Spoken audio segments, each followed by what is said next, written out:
اعوذ باللہ من الشیطان الرجیم، بسم اللہ الرحمن الرحیم۔ میں ہوں سردار عامر زیر ایڈوکیٹ اور آپ دیکھ رہے ہیں میرا YouTube channel house of justice. Viewers, پچھلے کچھ دنوں سے سوشل میڈیا پر ایک خبر بہت گرم ہوئی ہے کہ مفتی سعید صاحب ہیں، انہوں نے ایک اپلیکیشن دی ہے عمران خان کے خلاف کہ عمران خان نے بشریٰ بی بی کے ساتھ ڈیورنگ دی پیریڈ آف عدت نکاح کر لیا ہے، لہٰذا وہ زنا کے مرتکب ہوئے ہیں اور ان کے خلاف ایف آئی آر درج کی جائے۔ سب سے پہلے میں آپ کو بتاتا چلوں کہ کیا عدت میں قانونی نقطہ نظر سے نکاح کیا جا سکتا ہے یا نہیں، اور اگر وہ نکاح ہو جائے، کسی بھی شخص نے عدت کے دوران کسی عورت سے نکاح کر لیا ہے تو اس کا کیا سٹیٹس ہوگا، وہ قانونی طور پر اس کی کیا پوزیشن ہوگی۔ میرج کی بیسیکلی 3 اقسام ہیں۔ نمبر 1 ہے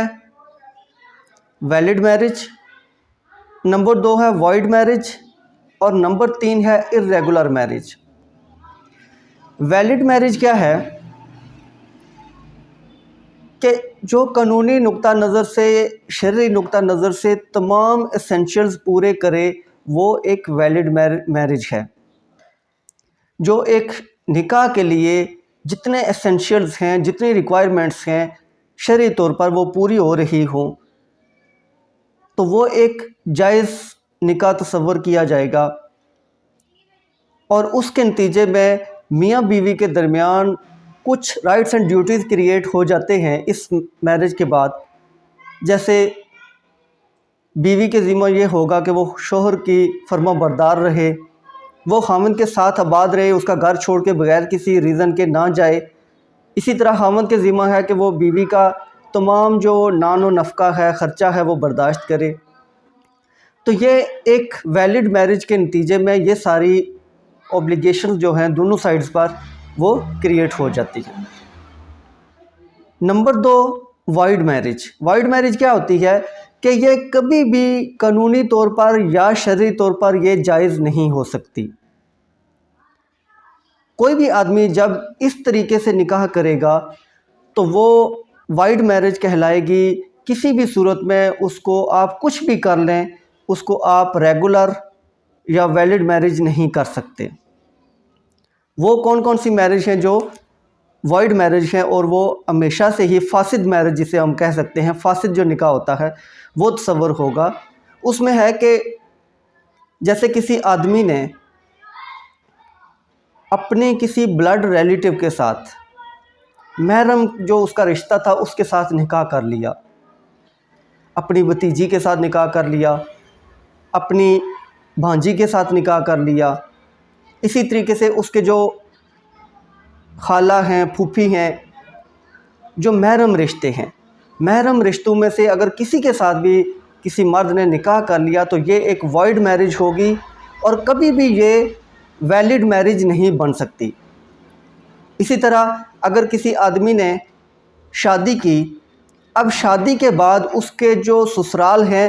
وہاں پر بھی اس کے کچھ ایسے رشتے بن جاتے ہیں جن سے وہ نکاح نہیں کر سکتا۔ جیسے اس کی ساس ہیں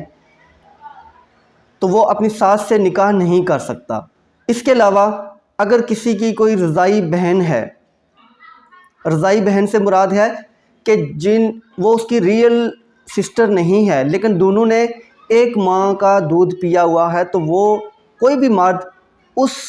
اپنی رضائی بہن سے بھی شادی نہیں کر سکتا۔ اگر کرے گا تو یہ وائڈ میرج کہلائے گی۔ یہ کسی بھی صورت یہ جائز نہیں ہو سکتی، یہ ہمیشہ ہی فاسد رہے گی۔ نمبر 3 ہے ارریگولر میرج۔ ارریگولر میرج سے مراد یہ ہے کہ یہ قانونی اور شرعی طور پر تو جائز ہے، لیکن اس کا جو کچھ ایسے ایسنشیلز ہیں جو مسنگ ہیں، جن کو اگر پورا کر لیا جائے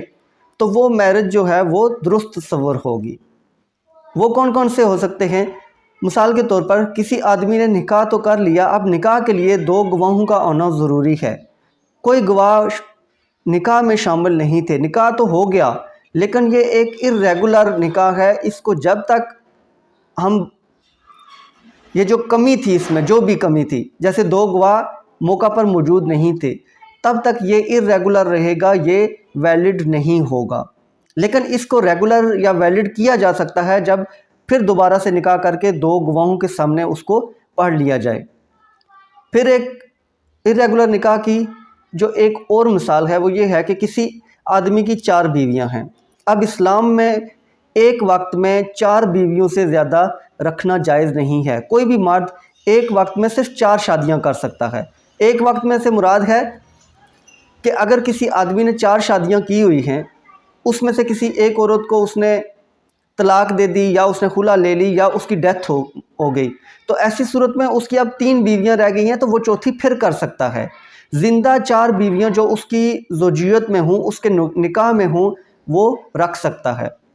لیکن اگر کسی آدمی کی 4 بیویاں موجود ہیں، چاروں اس کے نکاح میں ہیں،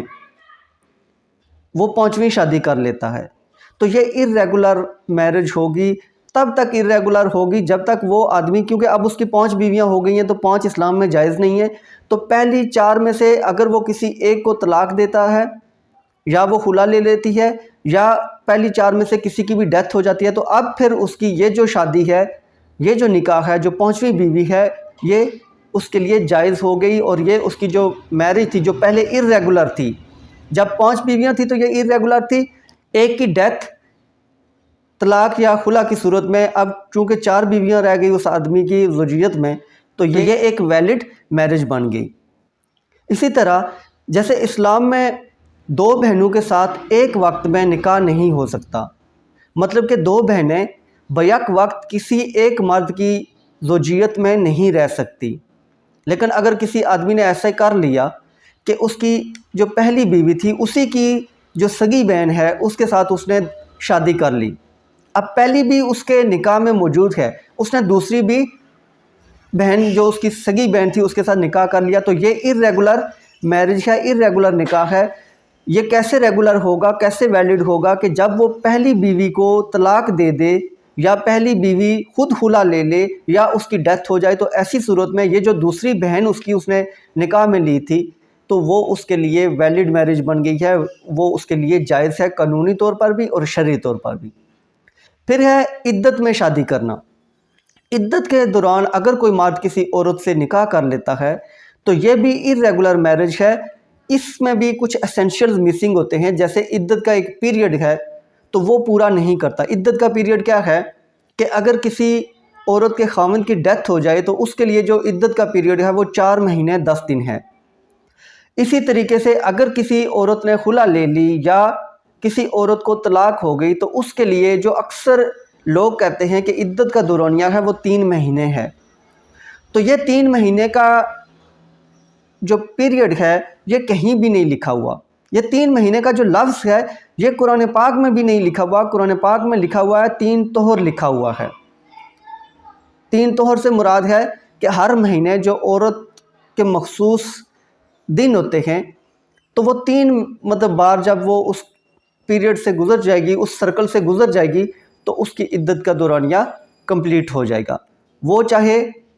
40 دن ہے، 39 دن ہے، 60 دن ہے، جتنے بھی ہیں وہ اس حساب سے اس کا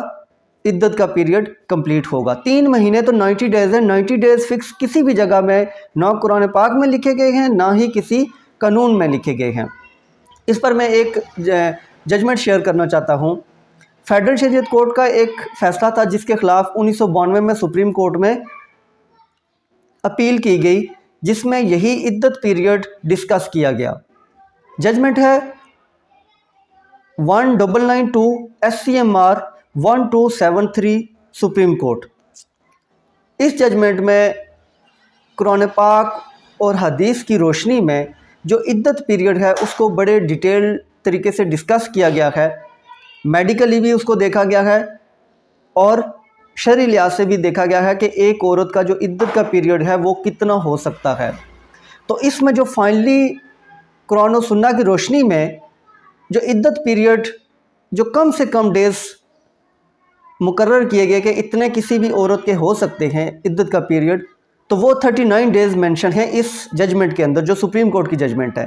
اور یہ کوئی بغیر حقائق یا اسلام کے اصولوں کے خلاف نہیں ہے، بلکہ قرآن و سنہ کی روشنی میں یہ اصول وضع کرتے ہوئے میڈیکلی سارے چیزیں دیکھنے کے بعد یہ ڈکلیئر کیا گیا کہ ایک عورت کا جو عدت کا پیریڈ ہے وہ جو 3 طہر ہو سکتے ہیں وہ 39 ڈیز بھی ہو سکتے ہیں۔ یہ کم سے کم پیریڈ ہے، مطلب اس سے کم نہیں ہو سکتا، اس سے زیادہ ہو سکتا ہے، یہ کوئی فکس ڈیز نہیں ہے، لیکن اس سے زیادہ ہو سکتے ہیں، لیکن کم سے کم جو ہیں وہ 39 ڈیز ہیں۔ تو اب ان تینوں جو شادی کی اقسام ہیں، number 1 valid marriage, number 2 void, اور نمبر 3 irregular۔ تو دیکھتے ہوئے ہم جو ابھی عمران خان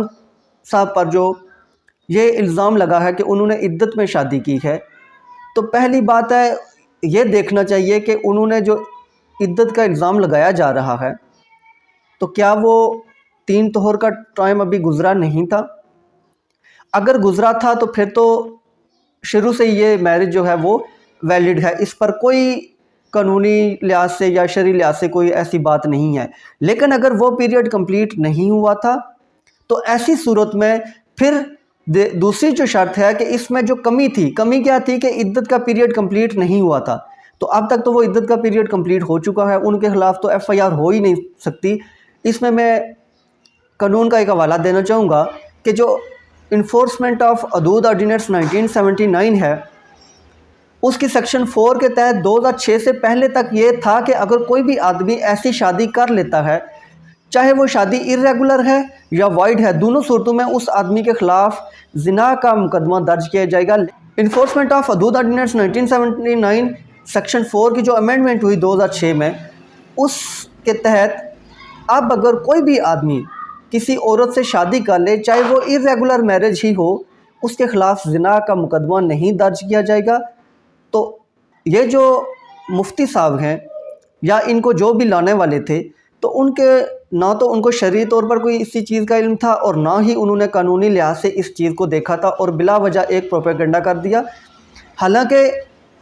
یہ جو چیزیں ہیں ان کو اگر دیکھا جائے تو اگر یہ کوئی جرم ہوتا تو پھر تو جس آدمی نے نکاح پڑھایا تھا، جیسے مفتی سعید صاحب خود کہتے ہیں کہ میں نے نکاح پڑھایا تھا، تو پھر تو وہ بھی اگر یہ جرم ہوتا تو وہ بھی برابر کے شریک ہوتے، اس میں صرف عمران خان صاحب کے خلاف FIR نہ ہوتی، بلکہ جس آدمی نے یہ جرم کروایا تھا وہ بھی اس میں برابر کا شریک تھا۔ ایسی صورت میں پھر دونوں پر FIR ہوتی، لیکن جس نے بھی یہ سازش کی وہ بڑے بھونڈے طریقے سے کی، نہ تو اسے قانون کا علم تھا اور نہ ہی اسے شرع کا کوئی علم تھا، لہٰذا یہ جو پروپیگنڈا ہے یہ قانونی اور شرعی طور پر اس کی کوئی ویلیو نہیں ہے۔ یہ میرج اگر پہلے irregular تھی تب بھی یہ اب ایک ریگولر میرج میں کنورٹ ہو چکی ہے۔ اس میں اور بھی بہت ساری سپریم کورٹ کی لیٹسٹ ججمنٹس بھی آئی ہوئی ہیں، ہائی کورٹس کی بھی ججمنٹس موجود ہیں، تو ایسی کوئی بات نہیں ہے، تو یہ ایک بالکل ویلڈ میرج بن چکی ہے۔ ویورز، آج کی ویڈیو یقیناً آپ کو پسند آئے گی، کیونکہ قانونی لحاظ سے بھی اور شرعی لحاظ سے بھی آپ کے دماغ میں بھی جو ایک کویسچن تھا کہ کیا یہ میرج ریگولر ہے یا نہیں ہے، تو یقیناً وہ آپ کو سمجھنے میں آسانی ہوگی۔ اسی کے ساتھ اجازت چاہوں گا، اگر ویڈیو پسند آئی تو چینل کو سبسکرائب کرنا نہ بھولیے گا۔ اپنی دعاؤں میں یاد رکھیے گا۔ فی امان اللہ۔